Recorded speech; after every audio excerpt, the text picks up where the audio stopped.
discrimination against the state and against the people of Nigeria. Once you've been proscribed, a group have been proscribed. And what can a governor? Meanwhile, terrorism, the governor have the power according to violent crime, according to our constitution.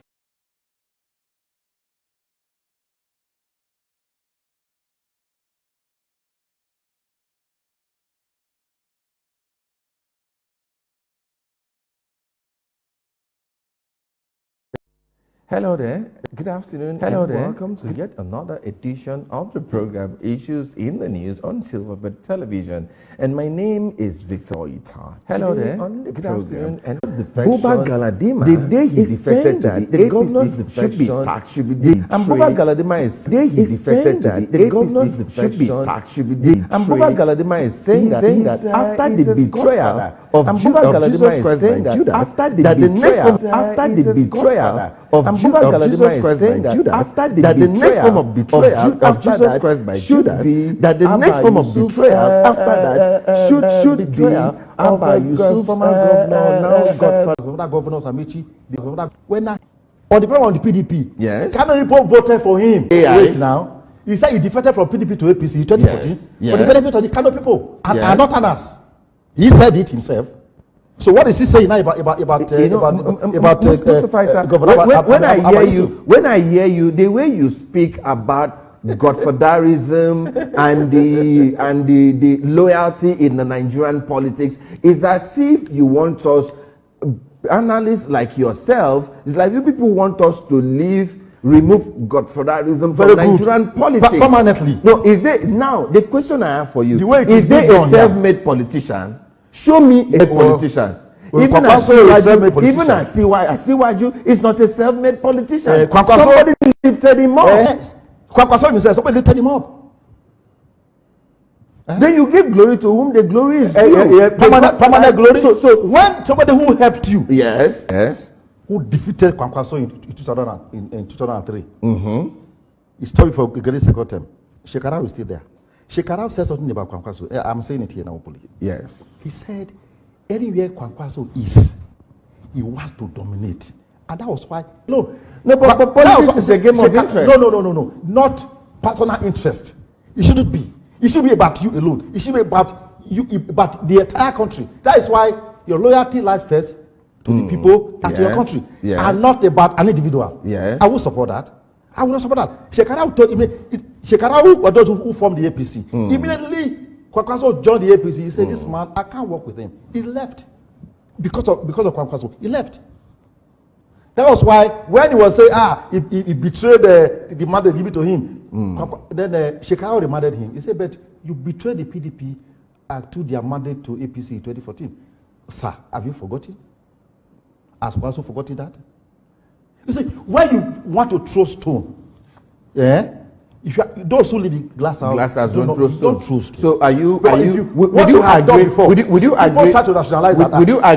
agree with those who says that what the Governor Yusuf has done is just changing Godfather? He has moved from Kwankwaso to Ganduje, who was made whose Godfather was Kwankwaso's deputy, and then he became governor. So is it that he has changed? His brother has become his Godfather. Would you agree to that narrative? I told you now that in Kano politics today, there are 3 powerhouses. Yes. I mean, the Kwankwaso himself, Shekarau, and now Ganduje. So even Kabir Yusuf himself is now a potential godfather. He's a body godfather right now. I'm happy. So that will diffuse Let's look at the Kwankwasias. They were the ones who came together and what do you see playing out in the 2027 general election, in the presidential election and the gubernatorial election? So I'm happy you asked that question. When the person you say you made governor had defected to another party, and you know you had the power to unmake him. Beautiful. So in 2027, just wait for Abba Yusuf. Show your power again. Bring us somebody to stop him from getting second term. He can't. There's no point for all this noise. There is no point. 2027 you just hear. Because the election will happen in 2027. It's probably in February or March. So let it just a year. Then you will show his power again. You will show his power. He can't. to stop Abba Yusuf from getting second term. As for presidential, yes. I understand, even the Kwakwaso himself, yes. I understand he wants to even defect from NNPP to probably a rainbow coalition. That what is happening in Rivers State, take what is going on in Kanu, bring what is happening in Rivers State. Do you see a sprung of rainbow coalition across Rivers and Kanu State? No, there's no ADC. You see, let me tell you, under our laws, they are not permitted to belong to two parties at the same time. It's illegal. You're like, no, but it can be one in spirit and be one in body. No, it's not even like the law doesn't require. The law doesn't recognize spirit; recognizes body. All right. Okay, spiritually or bodily. Yes. Okay, no problem. You know what? Yes. So please, just keep your gunpowder dry. 27 is not far from here. But that year, display your power again to solve our it's easy for you. It's easy for you to say because you are not the one. You are not the one that is affected. But it's let's leave this. The governor of Katsina State came out to say that he's considering granting clemency and pardon. For how many weeks have you considering? To terrorists. You know that these guys are repented. And they are supposed to be, and Nigerians are worried that these guys will find their way.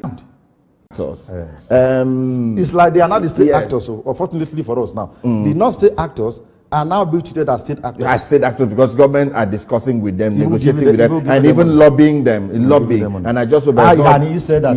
Yes. What I heard that they want to grant the amnesty, so that they will, people that are in captivity, they will now release them in exchange. And all of that. Well, since we are talking about security and insecurity, the president is in Turkey. The president is in Turkey, and he's already. Americans are partnering with Nigeria to see how they can provide security to vulnerable Christian communities in Nigeria. And I wonder why it should be vulnerable Christian communities in Nigeria.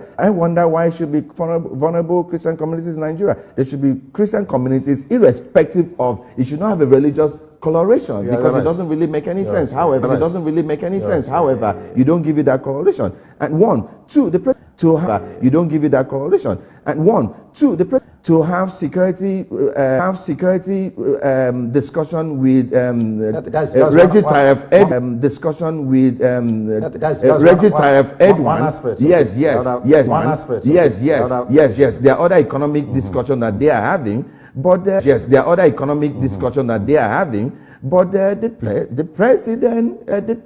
president slipped. You know, he skipped his step. He skipped his steps, and then he fell. Just a day after the national grid collapsed. Is it that the national grid and the presidents they are?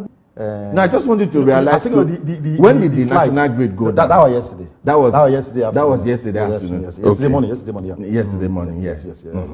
So now he traveled for hours. Yes. From Abuja to Turkey. Okay. That's Ankara. Look at the hours. That's the stress And I noticed that the weather in Ankara or Turkey is not really friendly, because for the first time you saw the president in a very thick suit. The president is a well-traveled man. That should not be a problem. Anywhere around Europe should not be a problem for the president. You see, also consider. Yes.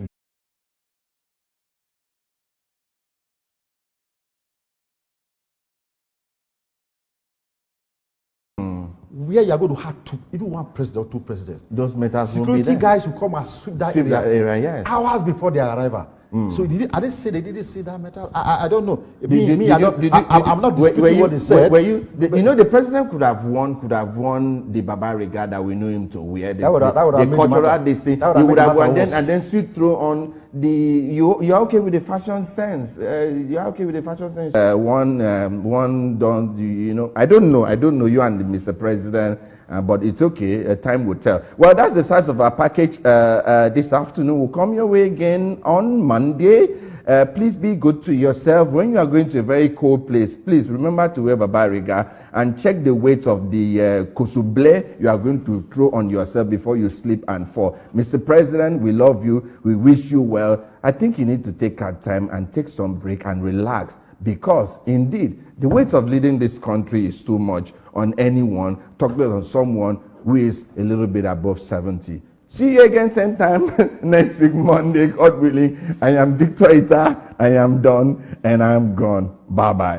The National Agency for Food and Drug Administration and Control, NAFDAC, says it has commenced enforcement of the ban on the production and sale of alcohol in sachets and PET bottles below 200 ml. The Director General of NAFDAC, Professor Mojisola Adeyeye, disclosed this at a media parley in Lagos. However, the enforcement was earlier halted after the federal government called for the suspension of all actions pending consultations. Adeyeye said the agency has received a mandate from the Senate to enforce the ban and has since commenced action. Alcohol is one of our regulated products. By the act of the Parliament, we were given the mandate to regulate and control the manufacture. By the act of the Parliament, we were given the mandate to regulate and control the manufacture, importation, exportation, distribution, sale, and use. Before my time, it was 50 or to 95% alcohol in sachet. We said, let's reduce the volume to 30%. Our stakeholders didn't like that. They didn't come to us. They went to the ministry that they don't agree. And use of alcohol in children. So what you think is coming from SGF may not be the true picture. So we have started the enforcement. NAFDAC also said it is working towards achieving World Health Organization Global Benchmarking Tool Maturity Level 4, including full digital regulation and the use of artificial intelligence in drug approval. Defining moment in the evolution of NAFDAC's regulatory system. The composition of global benchmarking team in 2018 and the commencement of WHO benchmarking program